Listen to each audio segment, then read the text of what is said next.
welcome to A Girl, a Guy, and a Buffy podcast. I'm one of your hosts. I'm Charles Swint. And I'm your other host, Kate Balzer. We are two friends who have been watching Buffy since the beginning, and we are not a rewatch podcast.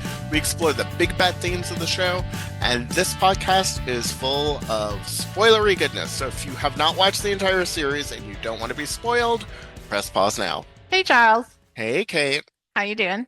Fantastic. Excellent.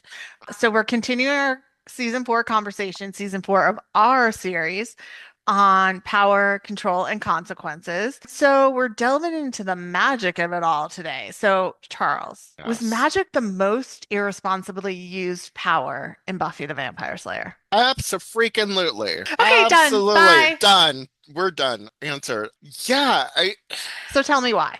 So here's the thing. Like, there are so many reasons why it was so irresponsibly used. And I'm going to play devil's advocate. I'm usually not on the side of the Watchers, but I am going to sit over here or the side of Principal Snyder or Moo or any of these organizations that came up. And it's clear the books are necessary. The books that Giles has in the library are necessary, especially when you're looking at the earlier seasons of the show. They need them to do the research and all of that stuff. Do they need to be out on the shelves for any student to check out? No, they don't. You could have had those books anywhere else and still had them available for you to do the research. They didn't need to be there. You're sitting on a Hellmouth. You know that there's like mystical energies coming out. You're in an age where you know that internet is coming into play. Jenny's online. She's a techno-pagan, so she's looking up spells online. She's researching magics online and things like that.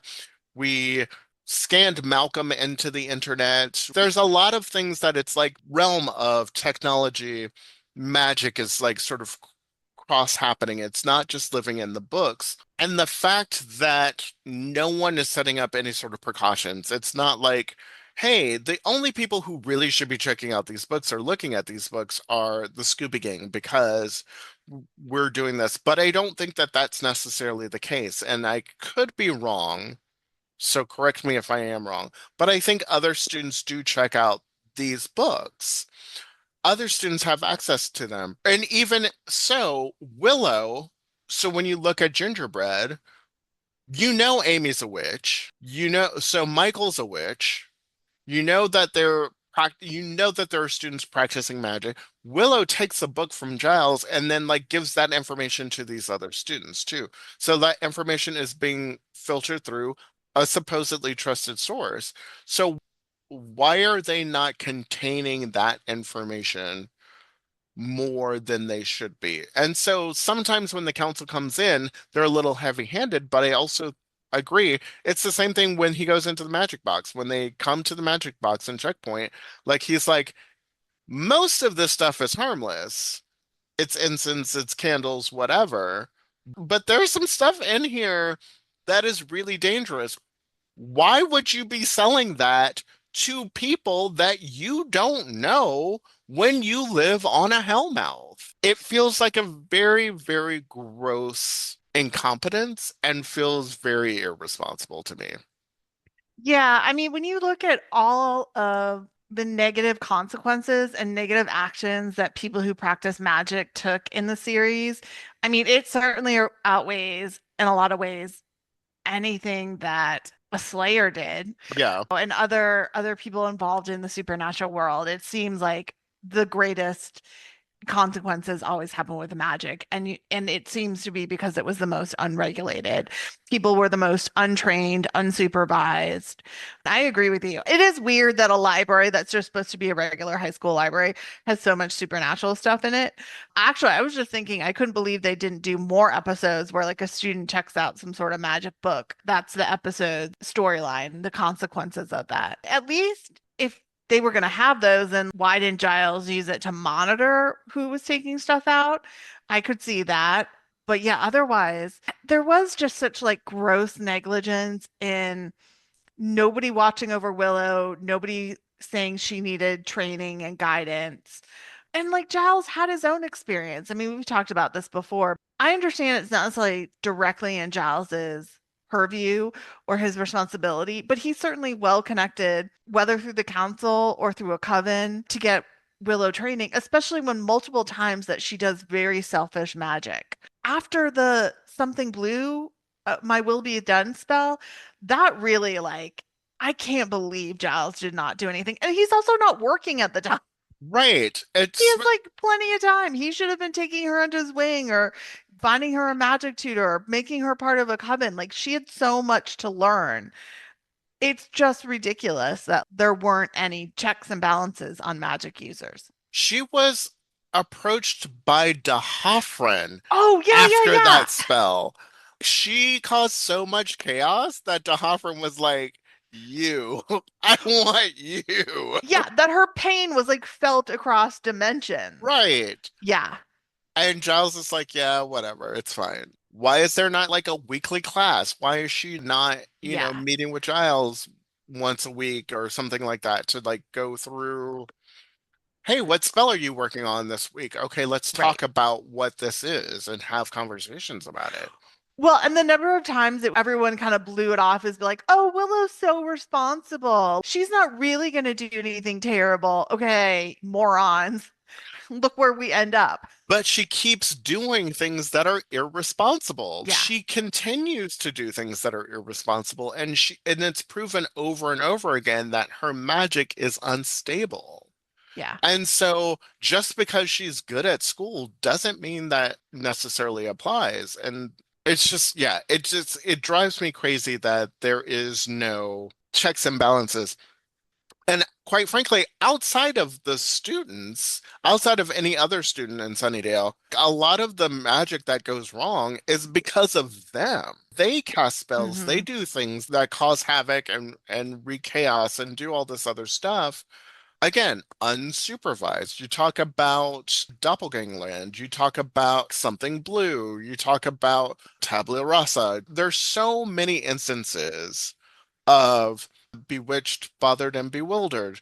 hmm There's so many instances, once more with Feeling, where they just randomly cast a spell because they think that this is what they need to do, and everything goes awry. Why are we not talking about this more? I would be like, none of you are allowed to look at the magic books anymore. You can research only, you are no longer allowed to without supervision because yeah. I don't trust you because at least once a month y'all cast a spell that causes problems.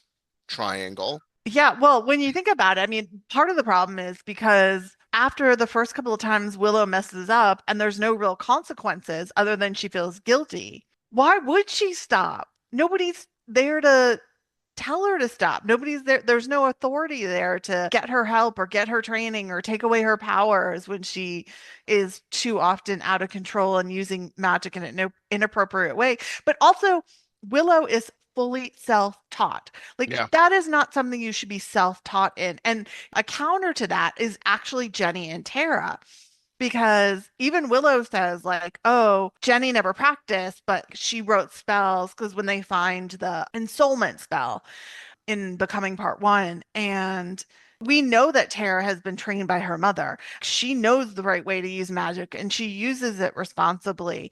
And even Jenny does it in a responsible way. And she's part of a group, whether they technically call themselves a coven or not, I don't remember, but they have people that they can connect with. When Willow tries to in college, they're obviously more like a bunch of like college girls just playing at being Wicca Yeah. and not real witchcraft in terms of what we see in the show. So yeah, like why would Willow stop?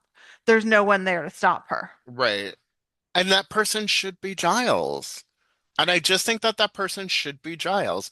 Like Yeah. he knows what Willow is doing. He's seen her time and time again. She makes offhanded comments all the time about spells that she's practicing and things that she's doing. And he's like, "What are you doing?" And she's hmm like, "Well, I mean, oh, look at me. I'm just like helpless Willow." But he should be like, "Okay, listen. If you're going to continue on this, then we need to get you some help, proper help and some guidance on this so that you don't go off the deep end." And as someone who has gone off the deep end and done something foolish, Yeah. maybe that would be the way to go. Yeah. Well, and the other thing too is you can't really put the burden of policing magic users on the Slayer because most of the time they're going to be human. And, Right. Slayer's not supposed to go after human. But the world is complicated and humans are involved in magic, get involved in things that are evil and bad for the world. So, like, why isn't there someone looking out for that? That is something the Watchers Council could be doing. They could have like some sort of system set up, basically a supernatural court, A ministry like of magic, if a you ministry of magic. Hell yeah. Worlds merge. But yeah, I mean, it makes no sense. I don't know that I fully trust the Watchers Council either, but it would make more sense and more use of their time hmm if they were doing that. And maybe they do it in conjunction with covens that are partners, magic practitioners that are reliable and well trained, and not just leave it in the hands of the council. That's a lot to put on the Slayer if she has to deal with magic users and she's not supposed to kill them. And I'm not saying I would want her to, but why is there nothing in place to deal with that? Because obviously magic can be incredibly out of control. I mean, and what she ends up doing basically is like with other magic users, and to your point, like the thing is that there is no consequence for the magic users Mhm. because when we see it, if you look at Amy, once they switch Amy back from her mom and all of that stuff, and once they know that she's still doing magic, they're like, well, it's harmless magic, and so it's fine until it gets to a point. But apparently, she's at some point in high school has gone to see Rack a Mhm. few times. So she's delving into something that's a little bit more dangerous, and maybe they don't know about that. So that's fine. But when you look at Tucker raising the Hellhounds, he gets apprehended, but we don't see what happens to him after Yeah. that. Does he get sent to jail for what? Like, what Train is the these vicious charge? quote unquote dogs to go Yeah, after people at the prom. Yeah. yeah, there's no charge for that. And so when you start, Ethan Rain gets away every Mhm. time. Like all the magic users, Other than the initiative. yeah, basically escape capture Yeah. because what is Buffy supposed to do with them? Other than stop the spell, reverse it, and that's about as far as she can go. She can't stop them because they're all human. And to your point, like that's a really good point. She can't do anything. Yeah. So there should be something else that polices magic users and that helps either maybe not punish, but maybe punish or rehabilitate like they did with Willow, or maybe for people who are too far gone need something else. But in a mystical world, it feels like, why would you not? And I know the world is not, it's supposed to be about vampires and demons, but so Right. many of the stories heavily rely on magic. And Yeah. especially when we get into the later seasons, like everything is Magic. about magic. Like it becomes like the center point Right. of the show. Which is why some people argue, does Willow become the bigger power in the Right. series than Yeah. Buffy? Which you could probably definitely make that case for. hmm There's a lot of evidence for, but it doesn't necessarily mean she's the hero.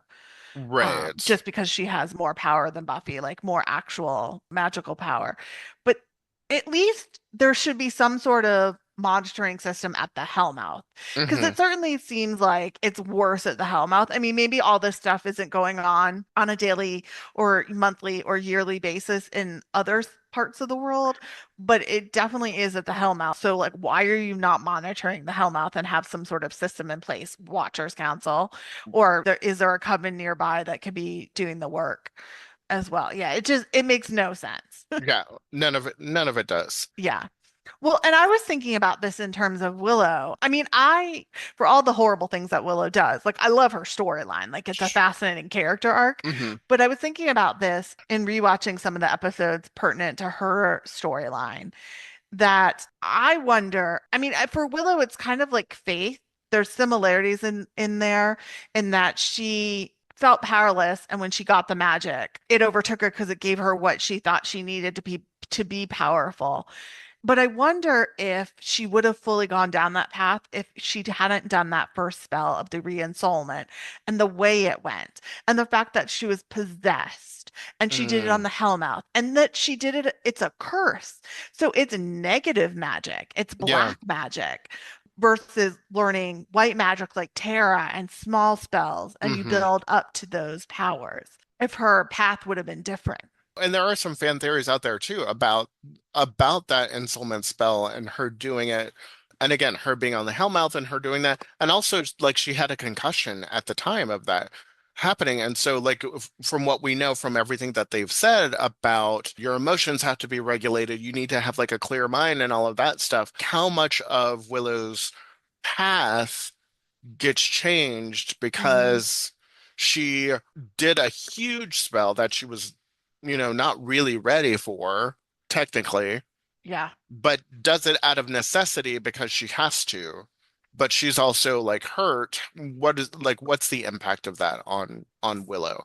And I think maybe what we see is that whether or not that all of those things sort of impacted her, but what we do see is that at what, 16 years old or whatever, she does this huge spell and has huge power flowing through her. And I can see where, yeah, that is kind of like a drug. And it's like, oh, well, if I can do that, what else can I do? Yeah.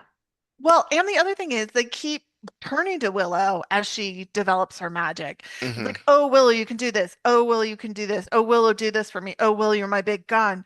And yet, unlike Buffy, she's not trained. At Hmm. least, even though Buffy gets the same burden on her by Giles and the Watchers Council, at least Giles is training her. But Willow never gets that. And also to bring back to a point about why is there not a system in place? I mean, we get that offhanded question and checkpoint as we you brought up in our pre-show discussion that they ask Willow and Tara what level they're at and where they're registered. It's like, I'm sorry, what? So there's clearly something. Right. So like why is that system not being used to monitor magic users? And I Right. don't mean it in a draconian 1984 way. But you do, this is a serious thing that has incredible consequences for the world. Yeah. So if you're going to have a slayer out there monitoring what demons and vampires are up to, it seems to me you ought to have someone out there monitoring what magic users are up to who could also start an apocalypse. Right. And they clearly can and Right. often do and try Right. to do over and over again. Yeah. It all feels very, very irresponsible. One of the things that doesn't sort of land or is a little inconsistent is that anybody can do magic, Hmm. apparently, but not everybody can do magic. I think this might be the writing, but like the inconsistencies of like Xander being able to cast a spell to summon a demon that invokes the power of the song versus Willow doing something and she can't get it right or it doesn't work at all, Yeah. but she's supposed to be this powerful witch, but she can't work simple spells. Maybe the spells that she's working are not as simple. Like having your will done is probably not a super simple spell. Right. Um, but I would also think that summoning although Jonathan and Andrew are summoning demons, so Yeah. Yeah. And well, and then there's, the joke.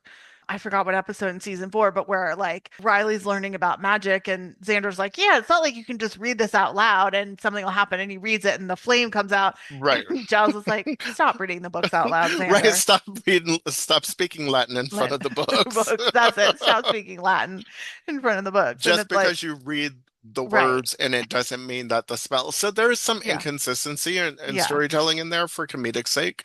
Right. Well, I mean, I can understand, like you said, I can understand varying spells being harder or easier, and maybe a summoning a demon, or especially being on the Hellmouth, like maybe that's feeding it, or maybe that makes it harder. Like maybe it complicates the spell because you have to like deal with the dark energies of the Hellmouth. So I get that, but a little world building would be nice. A little bit of like internal logic would be nice, and not Hmm. just always about the emotional storytelling. Right. When you think about Jonathan and Superstar, like he completely changes Yeah. reality Yeah. for everybody for a little bit, but what's his consequence? Right. And that's why, like, again, it's like Willow. There's no consequence. He doesn't have to go to like magic detention Which and they like should have done. they should have done And maybe he 100%. wouldn't have been a part of the trio. And that's what I was going to say. Then it wouldn't have led him to fall in with Warren and Andrew. But that's true of Andrew. Like, if anyone had actually known that he summoned the flying monkeys at the school play, well, then he should have been punished for that. Yeah. And again, maybe he could have gotten help in training and he wouldn't have fallen in with Warren.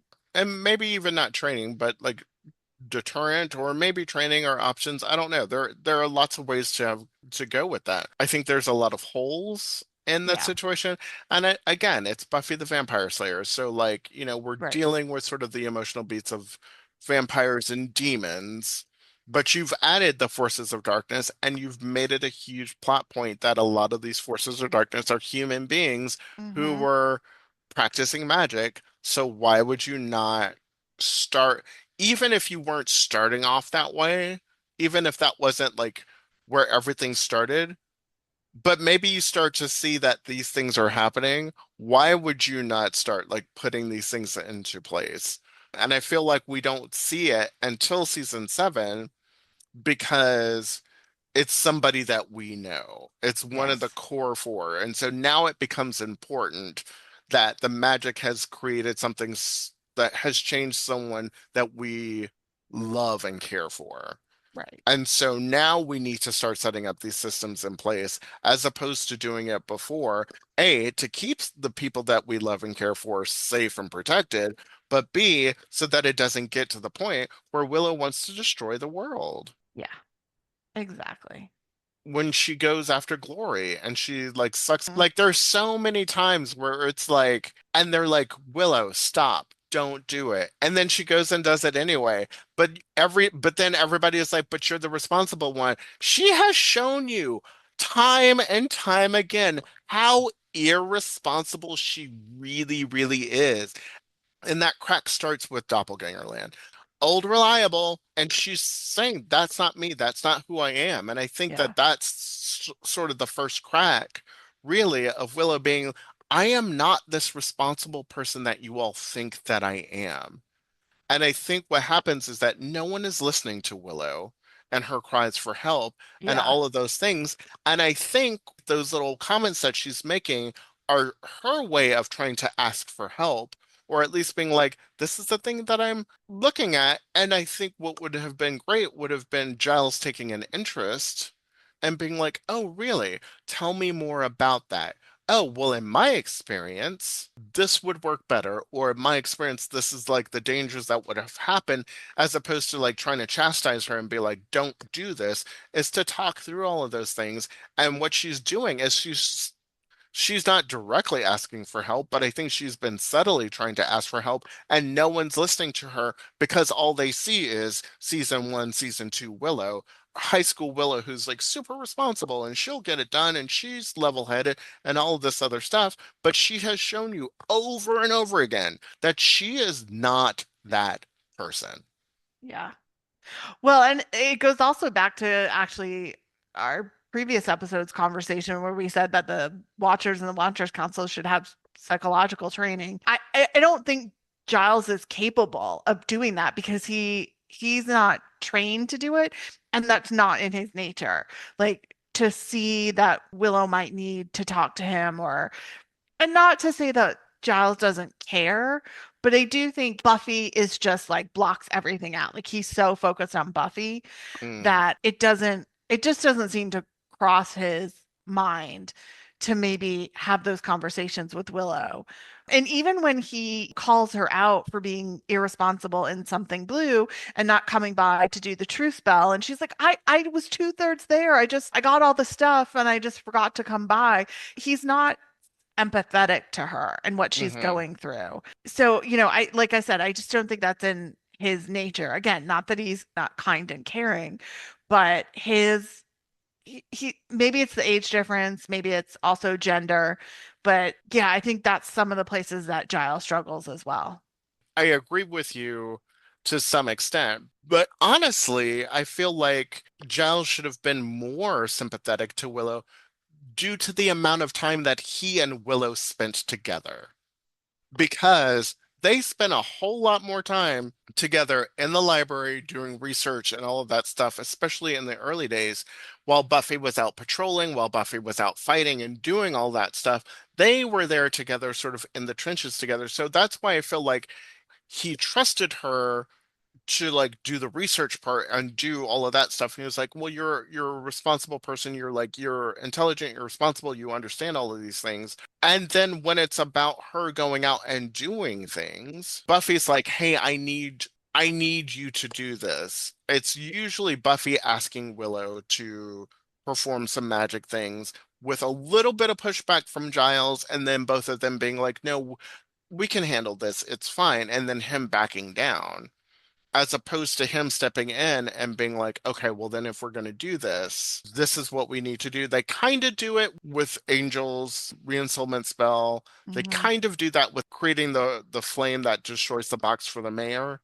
There are some times where it's like, where Giles will be like, okay, well, if this is the choice that we have, then this is what we need to do because these are very dangerous spells, and kind of helps walk through those things, but it doesn't happen enough so that Willa doesn't go off the deep end. Yeah, I get what you're saying. And I'm not disagreeing that he should have. What I'm saying is I just for what he's not built that way. And so like when you think about it, if you really look back over the years for all the time that he spent with Willow and Xander, I think he sees them as part of the team, but like he is really only emotionally invested in Buffy. Like he only Mm, has those conversations with Buffy, getting her to tell him what happened with Angel because he claims that he has to do the spell to prevent Akatha or whatever from coming back. And the way the lovely conversation he has with her after Angelus turns and he's like, I'm not here to punish you. I'm only here to support you. He never has any conversation like that with Will or Xander. And right. he has spent as much time with them as he has Buffy. Like he just doesn't see his role in their life that way. No, that makes But I sense. agree. I mean, I agree. He should, for particularly like you said, for Willow, to be someone who's in some ways kind of a mentor just by virtue of how much time they spent together. And he's got the education and a little bit of the magic background. It's ridiculous that he never stepped up for her like he did for Buffy. Yeah, and I see what you're saying now, like in terms of like him not ever having sort of those emotional beats Right. with either of them, even though it seems like he should have. Like we talked about the fact that like, and I get it, it's, taking the real world out of it. Like the fact that he never came for Xander and Anya's wedding. Like, what? Yeah, it's weird. It's like, why would you not come to that wedding? Right.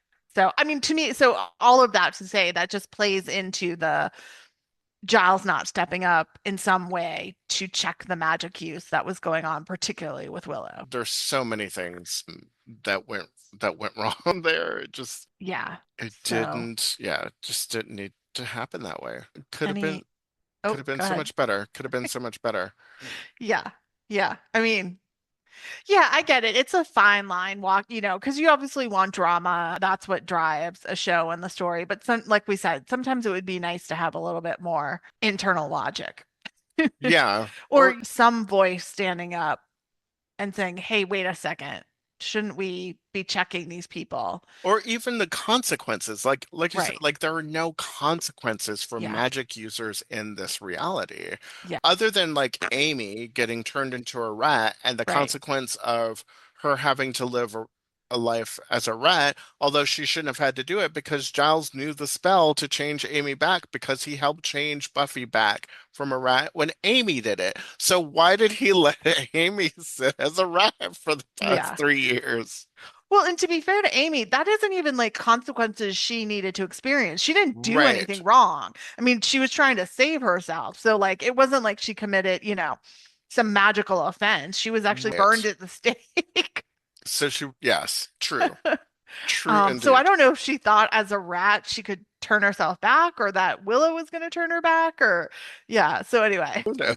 yeah. But I think that makes even more amazing what Tara did in walking away from Willow in season 6. Like that is like Absolutely. really the only time Willow got even a taste of consequences.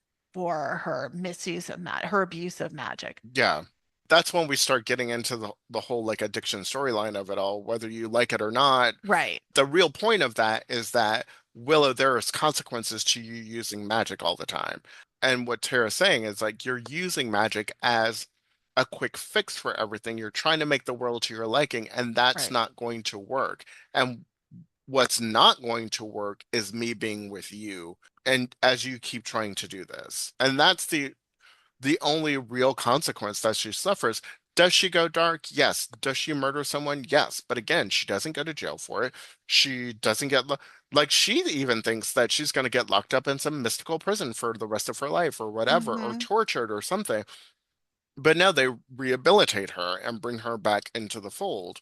And she's not there for that long because they No, need her again to fight whatever is from beneath you, it devours. So she's only there like what, 4 or 5, no. maybe 6 months? If that, I mean, she's there again, I would say the summer because school is starting back up. So Right. she's probably only there for like 3 or 4 months. Well, it's a During little longer than that because that's in May. So we know at least the end of May, June, June, July, July, August. August, probably September. So yeah, Okay, so 4 months, you're four right. and a half months, 4.5, maybe 5 months. True. But she comes back much sooner than anyone expects because it's like, Yeah, what are you doing here? Why are you back already? right. It's only after Willow goes dark that we really start to like put together like the consequences of magic and really start looking and exploring that. And now we're in season 7 by the time we even start exploring the ideas of that, even though magic has been a part of the show since episode 3 Right. of the first season. Right. So where like, oh well, she can't be in the magic shop by herself unattended anymore. She was like, I could go to the magic shop with as long as someone's with me, or these little things like that. Yeah, There should it's have been more there should have checks and been balances there and there should have should have been been more. more consequences. Yeah. Yeah. Or there should have been places along the way where they They could should have have been stopped able her. to, yeah, they should have been able to stop her before she turned and before Yeah. it got to that point. Right.